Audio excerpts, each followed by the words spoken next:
భారతదేశాన్ని ఏలిన రాజకుటుంబాల్లో జైపూర్ సంస్థానానికి ఎంతో పేరుంది. జైపూర్ రాజవంశీయుల్లో రాణి గాయత్రీదేవి అపురూప సౌందర్య రాశి. అప్పట్లో ఆమె అందానికి అంతా పడి చచ్చేవారు. ప్రపంచంలోని అనేక మ్యాగజైన్లు ఆమె ఫోటోను తమ కవర్ పేజీపై వేసుకునేందుకు పోటీ పడేవి. అత్యంత సౌందర్య రాశిగా గాయత్రీదేవి ఎంతో ప్రాచుర్యం పొందింది. ప్రఖ్యాత వోగ్ మ్యాగజైన్ ఆమెను దేశంలోనే అతిలోక సుందరిగా కీర్తించింది. గాయత్రీదేవి వేసే దుస్తులు అప్పట్లో ఓ ట్రెండ్ సెట్టర్ గా నిలిచేవి. ఆమె ఎలాంటి డ్రెస్ వేసినా హై ప్రొఫైల్ సొసైటీ వాళ్లు దాన్ని ఫాలో అయిపోయేవారు. Bollywood super star Amitabh Bachchan ఆమెకు పెద్ద ఫ్యాన్ గా మారిపోయాడు. గాయత్రీదేవి అందాన్ని ఎంతసేపు చూసినా తనివి తీరదని అమితాబ్ అనేకసార్లు చెప్పేవాడు. తన 13వ ఏటనే రాకుమారి గాయత్రీదేవి మెరిసిపోయేది. ఆ అతిలోక సౌందర్యం ఎదుట ఎంతో మంది రాజులు మోకరిల్లారు. అయితే 21 ఏళ్ల జైపూర్ మహారాజు మాన్ సింగ్ మాత్రమే ఆమెను సొంతం చేసుకోగలిగాడు. మాన్ సింగ్ మంచి అందగాడు, మంచి పోలో ఆటగాడు. 8 ఏళ్ల పాటు గాయత్రీదేవితో ప్రేమ వ్యవహారం నడిపాడు. ఆమె 21వ ఏట అడుగు పెట్టగానే పెళ్లి చేసుకున్నాడు.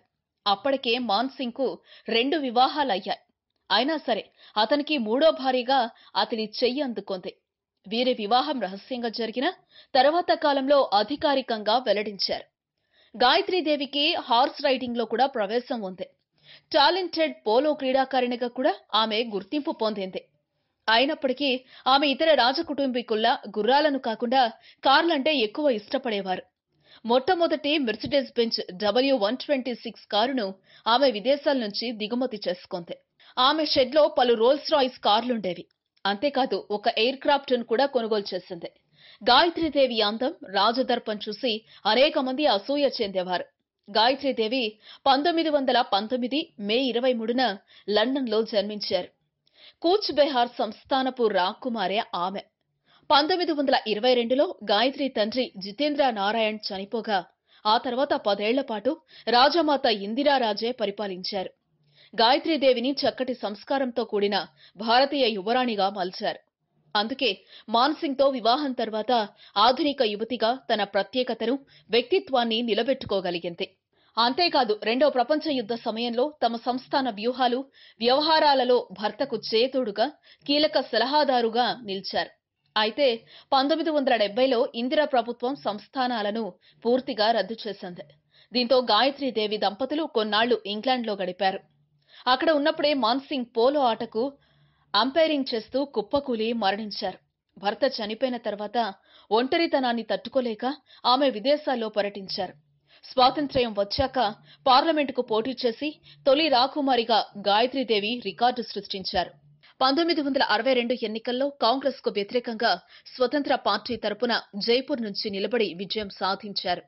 తిరిగి 1967 ఎన్నికల్లోనూ 71 ఎన్నికల్లోనూ గెలిచి సత్తా చాటారు. రాజకీయాల నుంచి రిటైర్మెంట్ తర్వాత 1976లో ప్రిన్సెస్ రిమెంబర్స్ పేరిట తన ఆత్మకథను రాశారు. ఎమర్జెన్సీ సమయంలో 5 నెలల పాటు తీహార్ జైల్లో ఉన్నారు. ఆ సమయంలో గాయత్రీదేవి ఆరోగ్యం బాగా క్షీణించింది. 90 ఏళ్ల వయసులో 2009లో గ్యాస్ట్రిక్ ఇబ్బందులతో ఆమె ఈ లోకం విడిచి వెళ్లిపోయారు. అలా చరిత్రలోనే ఓ అందమైన రాణి శాశ్వతంగా సెలవు తీసుకుంది. ఈ వీడియో మీకు నచ్చితే ఓ లైక్ కొట్టండి. మీ ఫ్రెండ్స్ కు షేర్ చేయండి. మీ సజెషన్స్ ఏమైనా ఉంటే కింద కామెంట్ చేయండి. మరో మాట, ఇలాంటి మరిన్ని ఆసక్తికరమైన విషయాలు తెలుసుకోవాలనుకుంటే మా యూట్యూబ్ ఛానల్ను సబ్స్క్రైబ్ చేయటం మాత్రం మరవకండి.